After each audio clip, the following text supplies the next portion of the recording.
Hello বন্ধুরা, আমি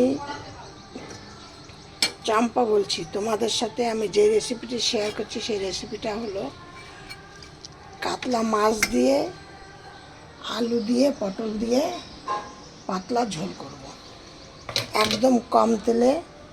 দেখো আমি এই যে মাছগুলোকে ভেজে নিয়েছি, কিন্তু এর মধ্যে একটা উরুল মাছ আর একটা পাবদা মাছ রয়েছে।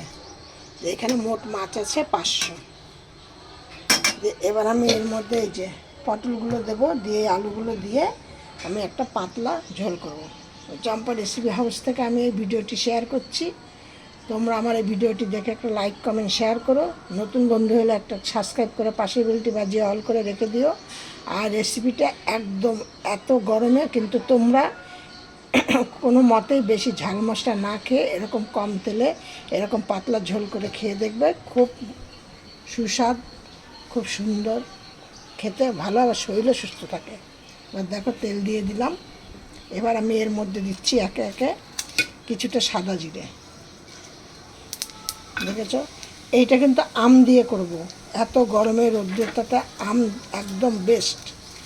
আম তোমরা যত তরকারিতে আম খাবে, এখন কাঁচা আমের ঝোল, আমের তরকারি যা তো খাবে, তত তোমাদের গরমটা শরীরে কম লাগবে, শরীর সুস্থ থাকবে।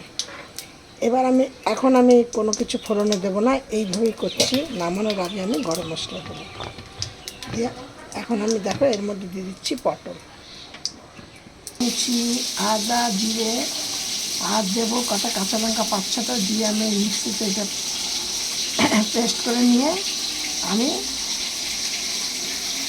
আমার পটলগুলো কিন্তু ভাজা হয়ে গেছে। এবার এর মধ্যে আমি দিয়ে দিচ্ছি আলু।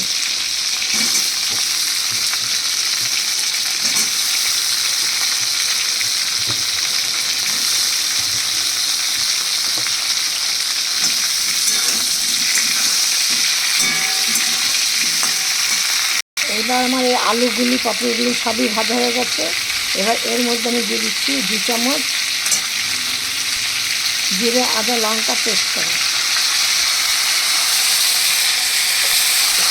তারপরে দিয়ে দিচ্ছি এর মধ্যে হলুদ, দিয়ে দিলাম হলুদ। ভাজার মধ্যে নুন দিয়েছি বলে এখন একটু কম নুন দিলাম। তারপরে দেখুন, চিনিটা কিন্তু অতি অবশ্যই দেবেন, কারণ চিনিটা মাছের, যে কোনো মাছের তরকারিতে চিনি দিলে এইটাই উপকার হয়। স্বাদ তো ঠিক থাকবে, প্লাস অনেক মাছের একটু গন্ধ হয়, আস্তে গন্ধ, সেইটা আর থাকবে না। এই জন্য চিনিটা সেটা বুঝে অল্প দিয়ে দিচ্ছে। এর মধ্যে একটুখানি সামান্য একটু জল। এবার দেখো মশলাটা হয়ে গেছে। মশলাটা এবার এর মধ্যে আমি জল দিয়ে দেবো। তোমরা দেখলেই বুঝবে। তোমরা দেখো আমি একদম পাতলা ঝোল করছি। এবার এর মধ্যে মাছ দিয়ে দিচ্ছি।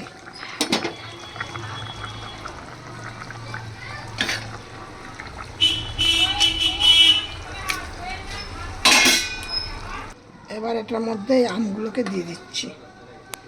তোমাদের ভিডিওর প্রথমেই বলেছি, রেসিপিটা শুরু করার আগে, যে এটা কিন্তু আম দিয়ে হবে।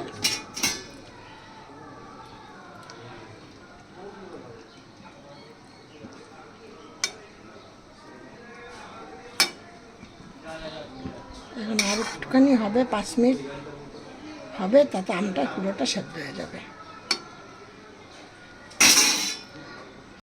এই দেখো রেসিপিটা হয়ে গেছে, নামিয়ে দিলাম।